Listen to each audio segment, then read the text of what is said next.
respecto al verbo en pasado simple, vamos a ver en pasado simple el verbo para todas las personas. Ya no vamos a dividir en dos grupos como era en el presente simple, pero en dos grupos de personas, digamos, no se los divide. Lo que sí vamos a ver acá en el pasado simple es que se dividen en verbos regulares e irregulares. ¿Cuándo son verbos regulares? Cuando tienen el sufijo ed.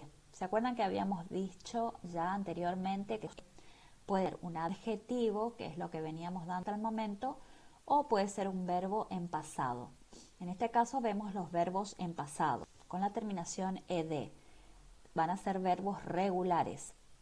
A la mayoría de los verbos entonces se les agrega tenemos el infinitivo work y tenemos el verbo en pasado simple worked con la terminación ed. Fíjense que en otros casos solamente va a aparecer el agregado de la d sola. ¿Por qué? Porque la palabra, el verbo ya termina en e. En el caso de lived, ¿sí? Solamente aparece el agregado de esa d. Mientras que en otros casos, como en el caso de la y antes de la y aparece una consonante, nuevamente se omite esa y da paso a la i latina y ed, sería la terminación, ese sufijo para marcar el pasado simple, ¿sí? Y vemos, por ejemplo, con play, que antes de esa y hay una vocal, por lo tanto no va a variar, esa y se va a mantener, y con el agregado de la ed para marcar el pasado simple, played. Ahora, ¿por qué nos interesa saber estos verbos si son regulares y cuáles serían las reglas? Porque, recordemos, los verbos no aparecen conjugados en el diccionario. Si yo quiero buscarlo como un verbo, tengo que buscar sin este sufijo, sin el sufijo de la ed, de la d, de la ied, ¿sí? Tengo que buscarlo en su forma infinitiva, que sería una. Porque, repito, no aparecen conjugados los verbos en el diccionario.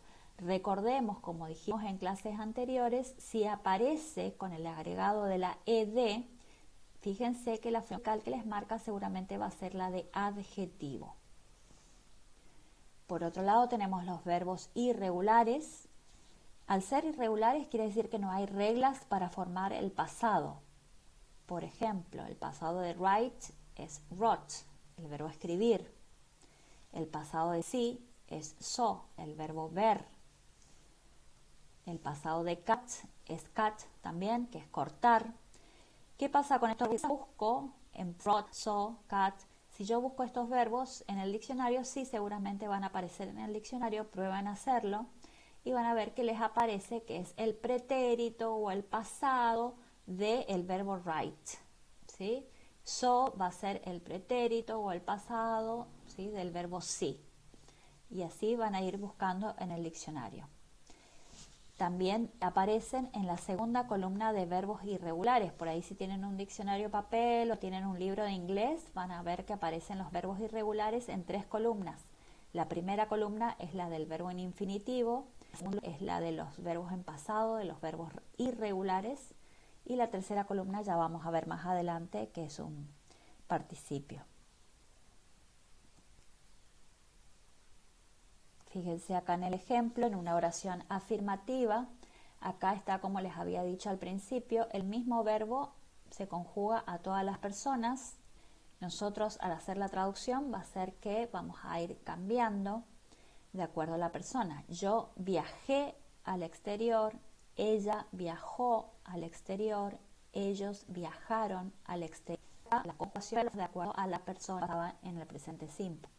Para la negación o para la pregunta aparece en este caso did para todas las personas. Fíjense acá en su forma completa como en su contracción o el did en su contracción. I did not travel abroad. I didn't travel abroad. Yo no viajé al exterior.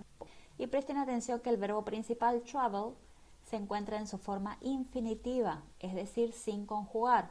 ¿Por qué? Porque recordemos que aparece el auxiliar, que el auxiliar está presente. Y el auxiliar ya se encarga de decir que es un negativo y que está en pasado. Para una pregunta no se traduce, nos marca que es una pregunta y que esa pregunta está en pasado. Did you travel abroad? ¿Viajaste al exterior? Entonces, el auxiliar es el que va a estar encargado siempre de marcar, en este caso, el tiempo pasado. Where you travel, dónde viajaste, ¿sí? Fíjense que acá aparece el did como auxiliar del verbo principal travel, pero no se traduce, simplemente nos indica que es una pregunta que está en pasado. Y vemos los usos del did, como habíamos visto los usos del do y del does. También aparece como verbo principal. Aparte de auxiliar, también puede ser verbo principal hacer. Actividades, ella hizo actividades en su forma enfática, ¿sí? I did work in a lab. Yo sí trabajé en un laboratorio. Él sí trabajó en un laboratorio.